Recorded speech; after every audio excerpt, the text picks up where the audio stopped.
Imagine stepping into a time machine, to places where the wheel, metal tools, and writing never developed. Today we tour 7 real groups discovered living outside modern knowledge. Each will make you question how connected our world really is. Number 7. The Masaco tribe. Deep in Rondônia, Brazil, the Masaco live hidden by dense rainforest, their territory marked by skull-topped stakes and deadly traps. Trail camera photos released in 2020 showed Masaco men with long bows and loincloths. Estimates put them under 200, threatened by logging and mining. Those skull markers are not mere decoration. They send a clear message: keep out, cross at your peril. Number 6 takes us to the harsh Australian interior, the Pintupi Nine. In 1984, 9 barefoot strangers walked out of Australia's Gibson Desert. This family group, later known as the Pintupi Nine, were the last indigenous Australians living a completely traditional nomadic life. They had never seen cars, buildings, or white faces. Led by brothers Warlimpiringa and Walala, they were a living echo of a past stretching back millennia, completely unaware that a different world existed just beyond the dunes. Their first contact wasn't accidental. Relatives from the Kiwirrkura settlement who had settled years prior were searching for them. When they met, the family mistook a vehicle for a giant, roaring animal. Upon reaching the settlement, the culture shock was immense. They were introduced to processed food, unfamiliar clothes, and the mesmerizing flicker of a television screen, a window into a world they never knew existed. Until that day, their universe was the desert. They had survived by hunting goannas and kangaroos with handmade spears and drinking from hidden waterholes. Their lives were guided by the chukurpa, or the dreaming, an ancient spiritual map for existence that revealed the land's secrets. This intimate knowledge, passed down through generations, was the key to their survival in one of Earth's harshest environments. The transition was complex. While some struggled, others like Warlimpiringa found a powerful new voice through art, becoming internationally acclaimed painters. Their work tells the stories of the dreaming they once walked. Though they learned to navigate this new world, the pull of their ancestral land was undeniable. Many eventually returned to the desert, blending ancient traditions with modern realities in a powerful act of cultural resilience. Number 5. A 40-year love story in the Australian outback. Number 5.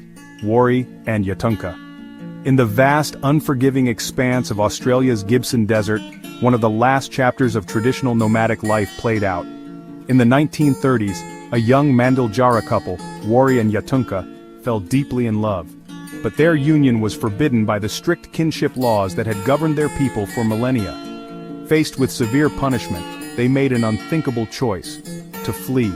They walked away from their community, vanishing into the wilderness to live a life of exile, a life they would sustain for the next 40 years. Their survival was a masterclass in ancient knowledge. They moved with the seasons, their lives dictated by the rhythm of the desert.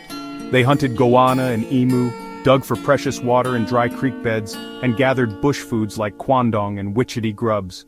For 4 decades they were entirely alone, a self-sufficient family unit under the brilliant canopy of the desert stars. Back in the settled world, their people were undergoing immense change, and the story of the couple who disappeared into the desert faded into legend, a tale whispered only by the oldest members of their community. Then, in 1977, a severe drought forced them from their territory in search of water. They were discovered, frail and elderly, by a group of trackers. The world they were brought back to was utterly alien. They had never seen a car, tasted sugar, or worn modern clothes. Reunited with relatives in the community of Wiluna, the cultural shock proved insurmountable. The nomadic life that had sustained them was gone, replaced by a sedentary existence their minds and bodies could not comprehend. Within months of their return, both Wari and Yatunka passed away. Their incredible story remains a poignant testament to an unbreakable bond, profound resilience, and the last echoes of a lost way of life. From the arid heart of Australia, we now travel to a world of dense green. Number 4. An unexpected arrival from deep in the Brazilian rainforest. In 2007, a small group walked from the Amazon forest into a remote village, half-naked, heads shaved, speaking an unfamiliar dialect. Their speech was so different it took days to establish communication.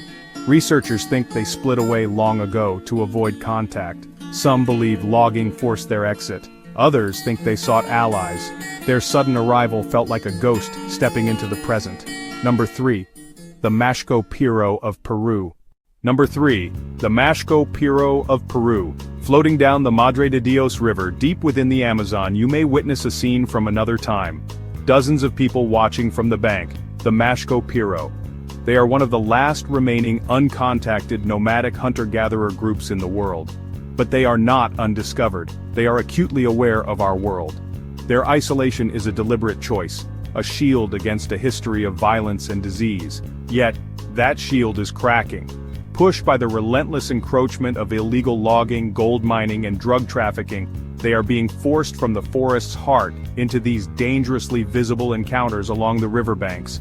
In 2024, rare footage showed about 100 members walking near the Las Piedras River.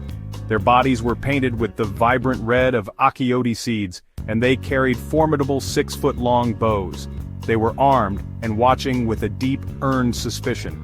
Sightings like this have become more frequent since the early 2010s, a sign of the immense pressure on their resources.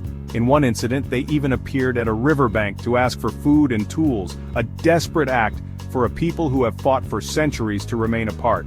The Peruvian government has a strict no-contact policy, as authorities warn that a common cold could devastate their communities, which lack immunity. But contact is also dangerous for outsiders. Their arrows are not for show. Encounters have turned fatal when their territory is violated. This isn't aggression, but a defense of their existence, rooted in the historical trauma of the rubber boom, which scarred the region's indigenous people. They see us. They simply, and justifiably, choose distance. But while the Mashco Piro are pushed to the edge of our world, our next group remains at the center of their own. Number 2 is one of the most famous, North Sentinel Island.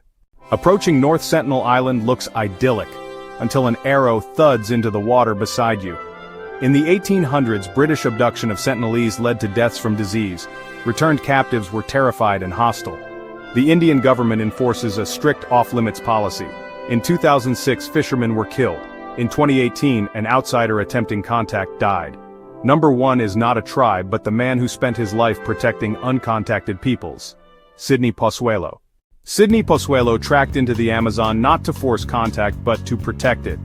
He made first contact missions while pushing for no-go zones. Pozuelo's missions used gifts and medical precautions. His ethics: the best contact is no contact when possible. He helped establish protected territories and argued for legal no-go zones, preserving lives by preserving distance. Most of us will never meet these peoples, but their choices and struggles matter to us all. These stories remind us of resilience and the ethical stakes of contact.